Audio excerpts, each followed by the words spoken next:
Kollipara SI ఎన్సి ప్రసాద్ గారు ఇసుక రీచ్లపై మెరుపుదాడి.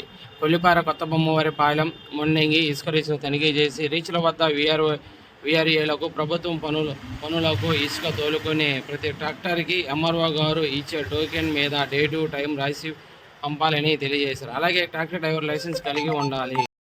ఇసుక ట్రాక్టర్ల మీద పట్టా కట్టుకొని తీసుకుని వెళ్లాలని సూచనలు చేశారు.